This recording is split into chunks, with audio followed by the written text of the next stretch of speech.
Here's what nobody told you about Motown. 10 names, different decades, different causes, but the same thread running through every single one. It wasn't bad luck. It wasn't coincidence. It was a system, a machine that made people famous and then left them with nothing when the music stopped. This is the real reason so many Motown stars died young. In the pit of my heart, and each day it grows more and more. Number 10, Benny Benjamin. Before I give you the first name on this list, I need to ask you something.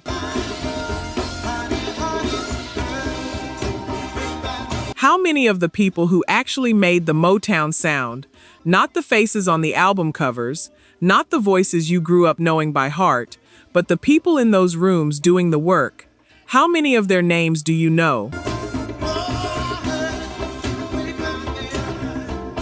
I'm going to guess not many.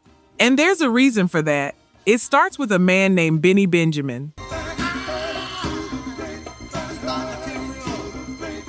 Benny was Motown's first drummer.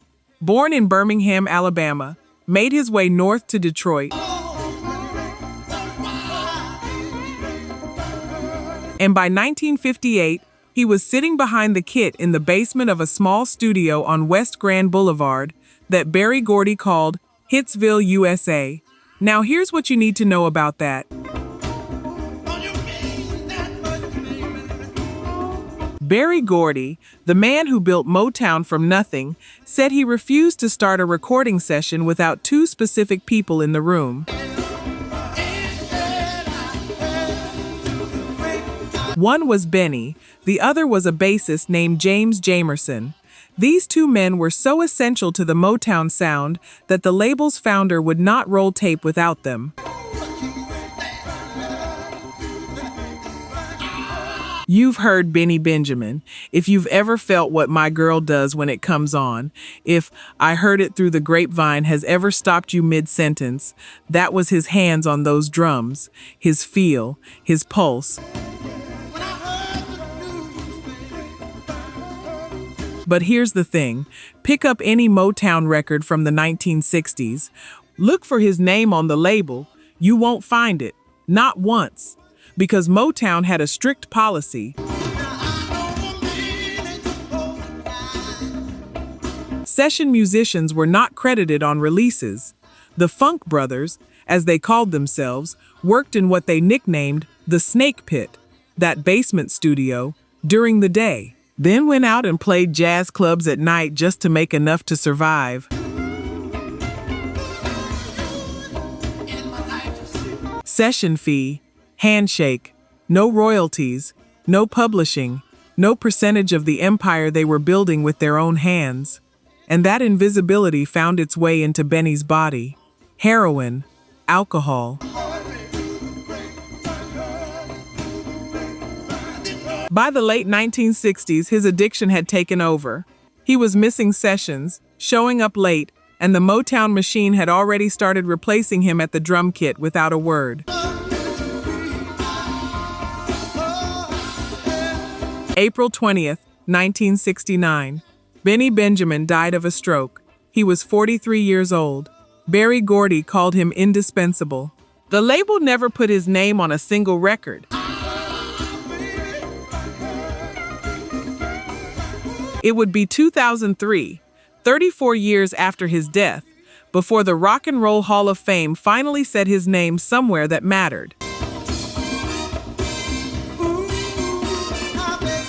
That's not a tragedy. That's the system. And number 9 is where that system goes even deeper. Number 9, Mary Wells.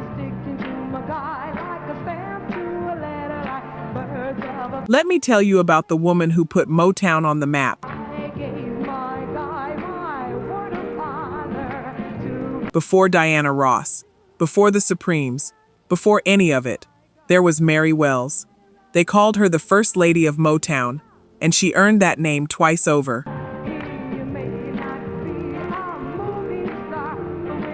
She was signed to the label at 17 years old. And within 4 years, she had hits stacked up like she was built for nothing else. Two Lovers, You Beat Me to the Punch, My Guy. #1 on the Billboard Hot 100 in 1964. The first Motown artist to tour the United Kingdom. She went over there and toured with the Beatles, and John Lennon was a fan. That is not a small thing. And in 1964, when My Guy was at the top of the charts, when she was at the absolute peak of everything she'd built, she left Motown. She was 21 years old. Somebody offered her more money. That was it. And if you've ever made a major decision at 21 that you spent the rest of your life making sense of, you already know where this story goes. She signed with 20th Century Fox, then Atlantic, then Jubilee, then Reprise, then Epic. 7 labels over 28 years, and she never had another top 10 single, not once. By 1990, Mary Wells was diagnosed with laryngeal cancer. She'd been a heavy smoker, 2 packs a day. And here is the part that has to stop you cold. She had no health insurance, none. The woman who gave Motown its first national female star, whose records built the foundation for everything Diana Ross and everyone else was able to stand on. Evicted from her apartment, no health insurance, sleeping in a charity ward in Los Angeles, Bruce Springsteen sent money. Rod Stewart sent money. Diana Ross donated $15,000. The Rhythm and Blues Foundation organized a fundraiser. The people who stepped up were her peers, musicians who remembered what she'd meant, not the machine that built her. The machine had moved on to the next product years ago. Mary Wells testified before Congress in her final months. She spoke through a whisper because the cancer had taken her voice. She died on July 26, 1992. She was 49 years old. And what I keep coming back to is this. The woman who built the label had to have Bruce Springsteen pay her medical bills. Real talk. Only 9% of you are subscribed. That hurts. We're spending hours digging through archives, fact-checking every detail, bringing these stories back to life. And if you're watching this far, you clearly care. So hit subscribe. It's free and takes 2 seconds. Now, to my subscribers, barely any of you have joined the membership. And honestly, that stings even more. You know the work we put in. You keep coming back. If these videos have ever made you feel something, if this music means something to you, join the membership. It's $1 coffee a month, and it's the only way we keep this going.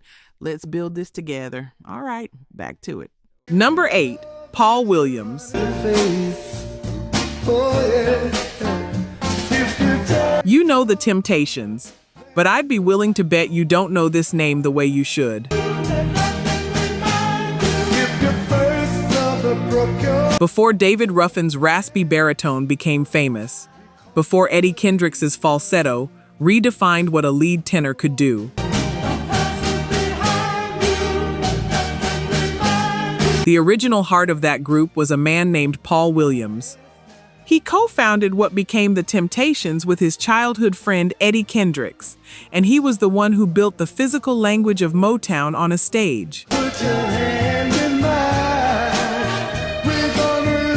The footwork, the synchronized formations, the famous moves in Stop, In the Name of Love, Paul Williams created those routines for the Supremes. His hands built the visual identity of Motown as much as any voice did.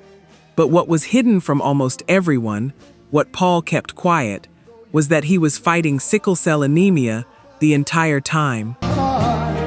there's something that can be done. Chronic pain, health crises, a body working against him every night he walked out on that stage.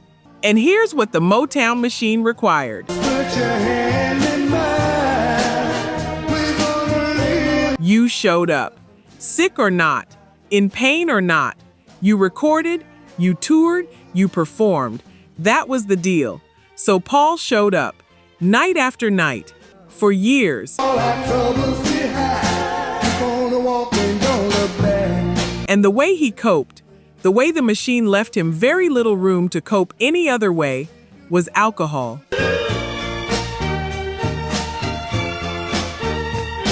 His brother Otis Williams once described watching Paul go from a man who didn't drink at all, not even a drop, to consuming 2 or 3/5 of Courvoisier every single day. We're gonna leave all our troubles behind. Think about what kind of pain drives a person all the way there. In 1971, a doctor found serious damage on his liver and told him he had to stop. If it's love that you're running from, there's no hiding. He was 31 years old. Motown kept him on payroll as a choreographer, and in early 1973, he started recording solo material, his first real chance to tell his own story. Because of what he's done.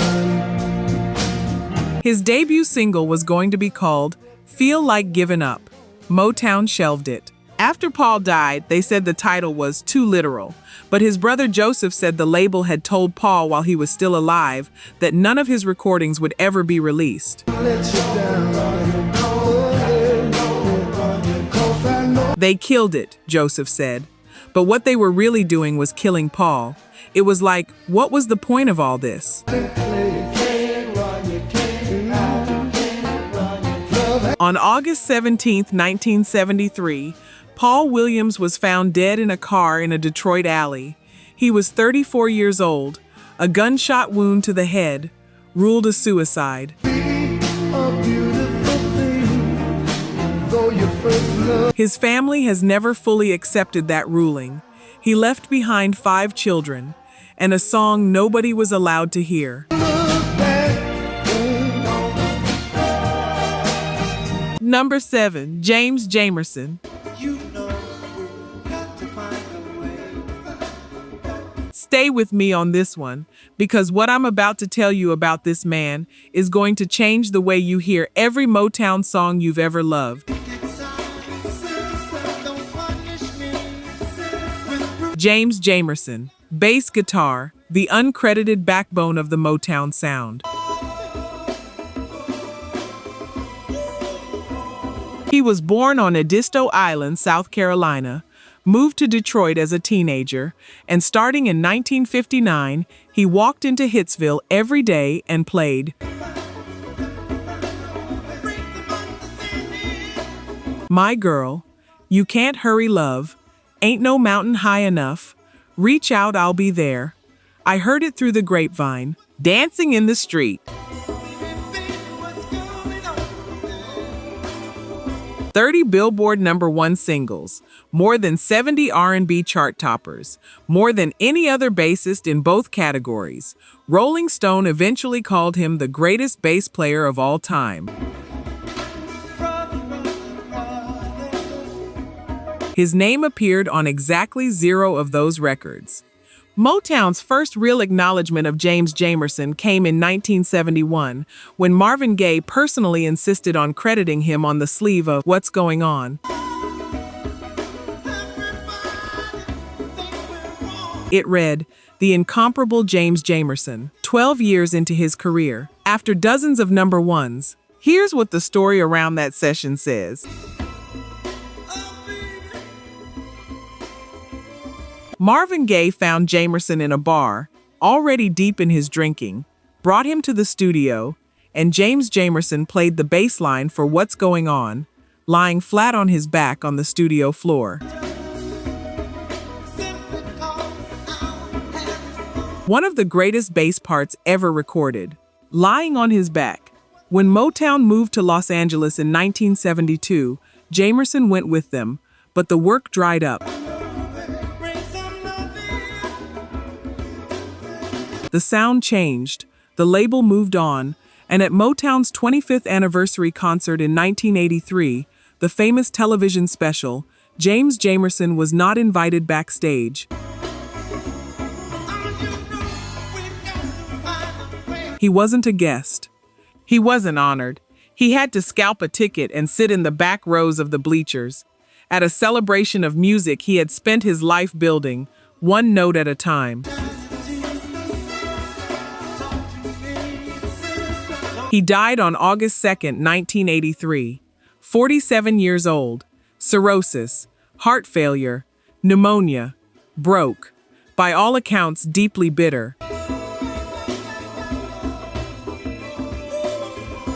His prized bass, the instrument he called the funk machine, was stolen just days before his death and was never recovered. The Rock and Roll Hall of Fame inducted him 17 years later in 2000. If you think about any of these Motown records differently after tonight, remember his name. Number 6. Tammi Terrell. 24 years old.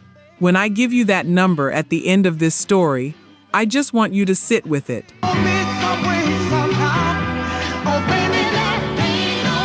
Tammi Terrell was born Thomasina Montgomery in Philadelphia in 1945.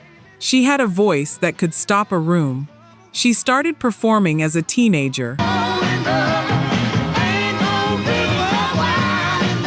She went through experiences before Motown, including time in James Brown's Revue, that nobody should have to go through. She arrived at Motown in 1965. Berry Gordy heard her at a Detroit club, signed her, renamed her. And then in 1967, a producer named Harvey Fuqua paired her with Marvin Gaye. And something happened that only happens once in a generation. Ain't no mountain high enough. Your precious love.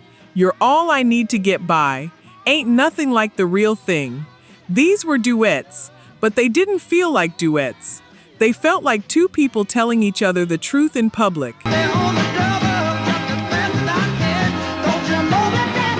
On October 14, 1967, while she and Marvin Gaye were performing Your Precious Love at Hampton-Sydney College in Virginia, Tammi Terrell collapsed on stage, fell directly into Marvin Gaye's arms.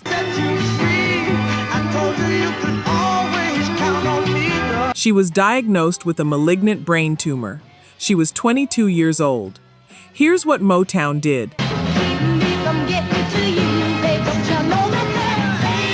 They downplayed it. Publicly, they kept releasing duet material, presenting her as healthy, as present, as performing while she was in surgery. Valerie Simpson quietly began recording Tammy's vocal parts while Tammi was in a hospital bed. The machine needed product. It released product. And if a viewer didn't look closely, they might not have known anything was wrong at all. Tammi Terrell had 8 brain surgeries. By early 1970, she was in a wheelchair. She weighed 93 pounds. She'd lost her hair. She'd lost most of her sight. She died on March 16, 1970. She was 24 years old. Her mother was so furious at the way Motown had treated her daughter that she barred every executive from the label from the funeral. The only person from Motown she allowed to attend was Marvin Gaye, because she believed he was the one person who had genuinely loved Tammi as a human being. Marvin Gaye fell apart after her death. Depression, drugs, months of isolation. The record he eventually made out of all that grief was called What's Going On.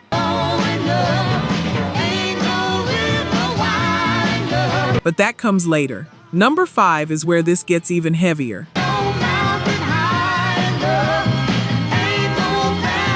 Number 5, Florence Ballard. There is one detail about Florence Ballard's story that I think about every time I hear, "Where did our love go?" She was the one who chose the name Supremes. That group, the most successful female group in the history of popular music, the act that put Motown on the world stage, got its name from Florence Ballard. She picked it from a list, and within a few years, she had been removed from that group, pushed out of the name she'd chosen, and was watching the organization she helped build carry someone else to international fame while her own life fell apart.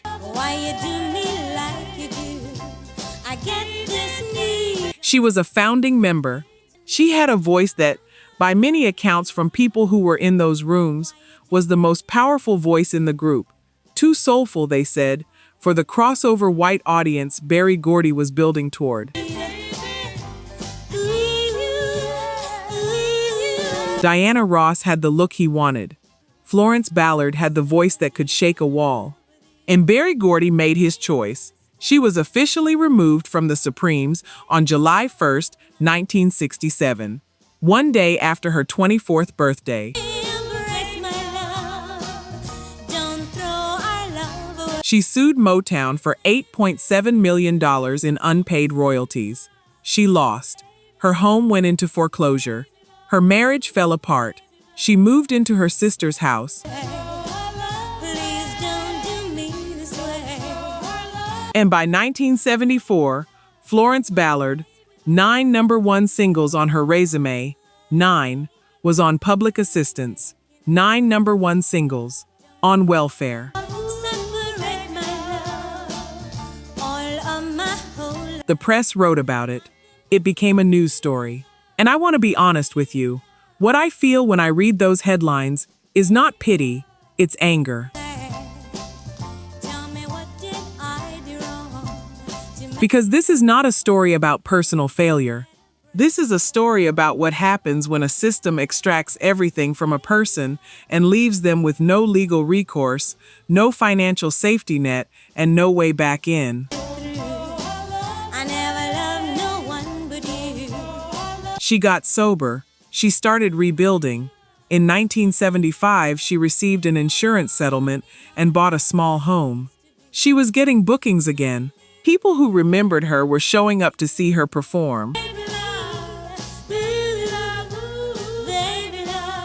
On February 22, 1976, Florence Ballard died of cardiac arrest in a Detroit hospital. She was 32 years old. She left behind 3 daughters, and the name she chose, the name that went on without her, still fills arenas to this day. Number 4, Melvin Franklin. There's a voice that anyone who grew up listening to the Temptations never forgot.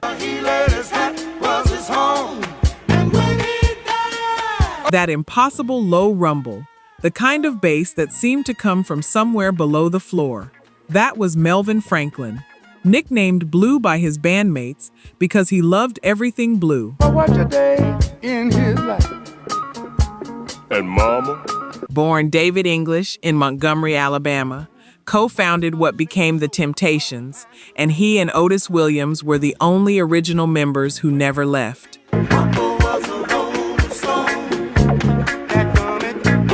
That loyalty is the center of this story, because the machine counts on people who stay.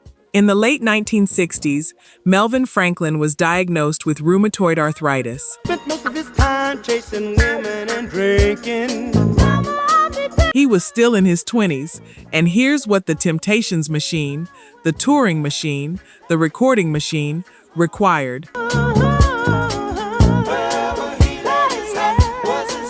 The shows didn't stop, the tours didn't stop, so Melvin took cortisone to manage the pain and keep performing. night after night, year after year. He took cortisone to walk out on that stage and deliver that voice because that was what was required of him. And here's what nobody told him, or maybe what nobody in power cared enough to address. Folks say Papa never was much on thinking. Cortisone at that level, taken for that long, destroys your immune system. By the early 1980s, he had developed diabetes. His body was accumulating damage from the disease and from the treatment simultaneously. Hey, Mama, is it true what they say that Papa... Damage that compounded quietly while he kept performing, kept showing up, kept giving the Temptations everything he had. In 1978, he was shot in the hand and the leg by someone trying to steal his car in Los Angeles. He survived. He kept going. By his final years with the group, Melvin Franklin had a wheelchair and an oxygen tank waiting for him backstage. The audience never knew. Some bad talk going around town saying that Papa had 3 outside children and He'd walk out, deliver that impossible bass voice, finish the set, walk off, and fall into that chair. Because whatever the performance demanded, you gave it. Whatever was left after was your own problem. In 1994, he contracted necrotizing fasciitis, a severe infection his decimated immune system couldn't fight. He nearly died. He fought back. He went back. otherwise. And that ain't right. Heard some talk about In January of 1995, his bandmates noticed he was bleeding from his ankle during a recording session. By February 17th, he was in a coma.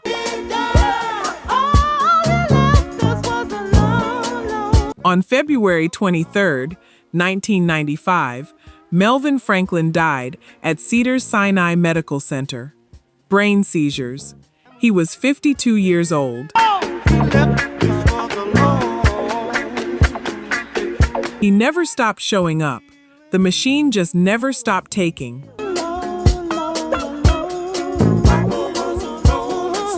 Number 3, Eddie Kendricks.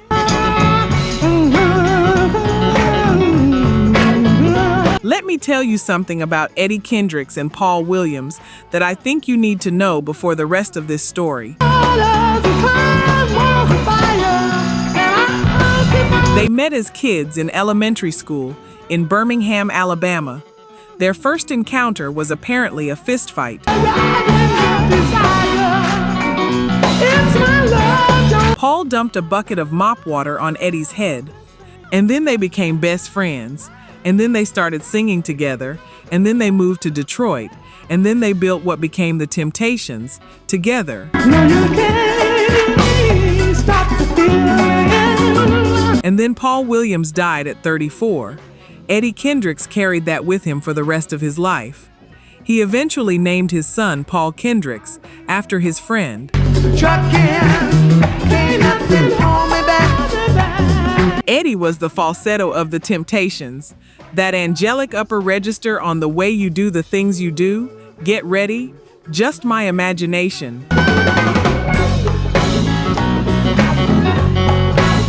When he left the group in 1971 and went solo, he had real independent success. Keep On Truckin' was a massive hit, reaching number 1 on the R&B charts in 1973 and crossing over to mainstream pop success. He had talent that didn't need the Temptations to carry it, but he wanted creative and financial control. He wanted out of Motown, and here is the trap the system had built for him. To leave his Motown contract in 1978, Eddie Kendricks had to sign away his royalty rights. That was the price. Walk out the door with your freedom and leave behind your claim to everything your voice had already earned. He moved to Arista, then Atlantic. The hits were harder to come by, and he was a lifelong chain smoker, and over the years the smoking was taking his voice. The falsetto that had made him famous was gradually showing the strain. In 1989, the Temptations were inducted into the Rock and Roll Hall of Fame. Eddie was there. David Ruffin was there. They made peace, started touring and recording together.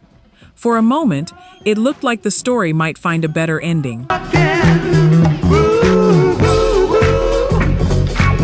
Then in 1991, Eddie Kendricks was diagnosed with lung cancer. Doctors removed one of his lungs. He kept touring.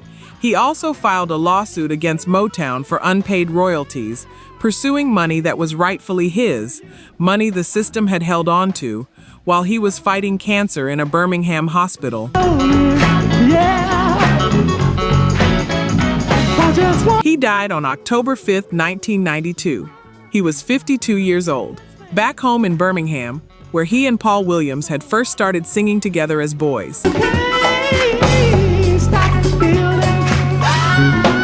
And right up until the end, he was still fighting the label that made him.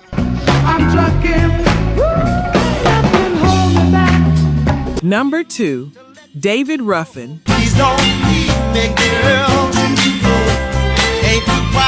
David Ruffin was born in Why Not, Mississippi. Why Not? That is the actual name of the town.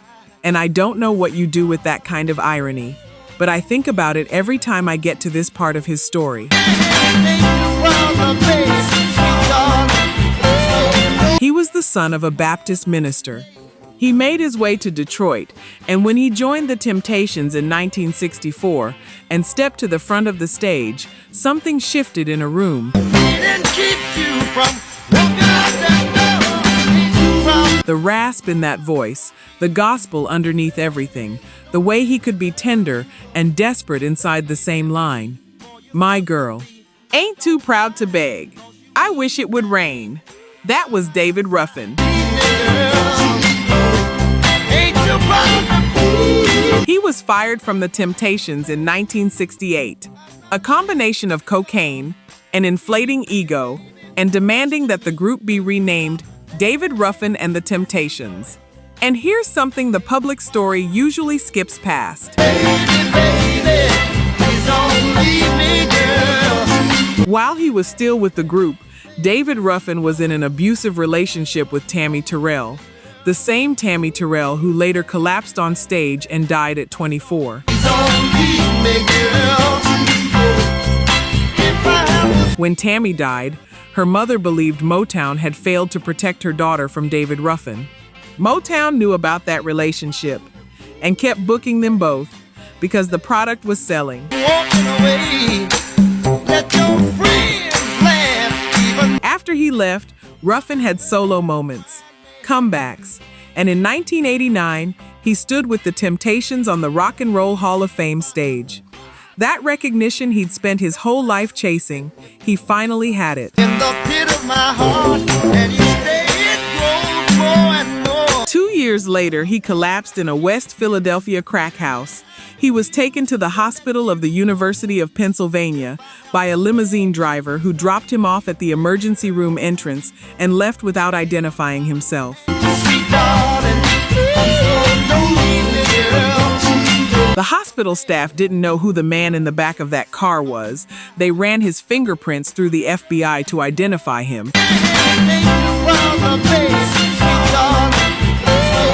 And when they checked his pockets, David Ruffin, after a recent UK tour that had grossed nearly $300,000, they found $53.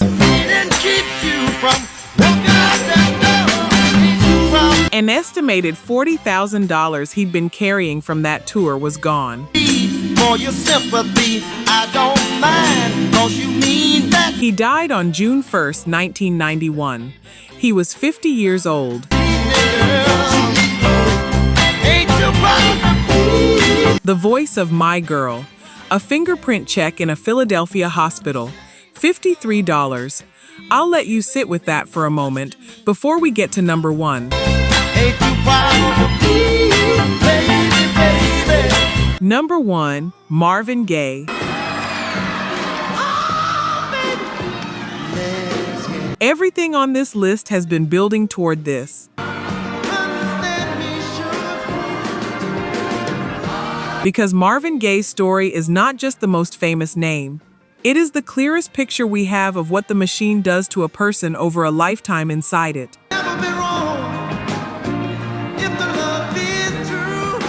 He was the Prince of Motown, born in Washington, D.C., one of the most gifted human beings to ever stand in front of a microphone.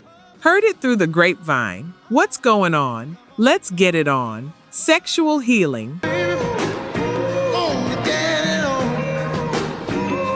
A career that crossed decades and broke every boundary people thought separated R&B from something larger, something more urgent, something that had to be said. His entire life was a conflict with Berry Gordy, with the label that owned him, and for a time, literally was his family because he married Gordy's sister Anna in 1963. With his own father, a minister named Marvin Gaye Sr., who had been brutal to him as a child and whose approval Marvin spent his entire career trying to earn. He never received it. He was the one who caught Tammi Terrell when she fell, and when she died 3 years later, Marvin Gaye fell apart. Depression, drugs, months where he could barely function. The record he eventually made from all that grief was What's Going On? And here's what that cost him. Berry Gordy initially didn't want to release it. Thought it was too risky, too political, too far from what was working commercially. Marvin Gaye had to fight for the right to put out what Rolling Stone would later call the greatest album of all time, had to fight his own label for it. He left Motown in 1981 after years of conflict. The IRS was after him for over $1 million in back taxes and alimony. He fled to Europe, Belgium, then London, trying to find distance from the debt. And then Sexual Healing came out. 2 Grammy Awards in 1983, his first Grammys ever, after more than 20 years in the business, after everything. But the debt didn't go away. By early 1984, he was back in Los Angeles, living in his parents' home, $1.9 million in debt, his mental and physical health in serious decline, isolated, back inside a house with a man he had never stopped being afraid of. On April 1st, 1984, one day before his 45th birthday, Marvin Gaye Sr. shot his son with a gun Marvin had given him as a gift. His father received a suspended sentence. Marvin Gaye died in debt, in a house he'd grown up fearing, one day before the birthday he never reached. He spent his career asking, "What's going on?" The machine that used him never bothered to answer.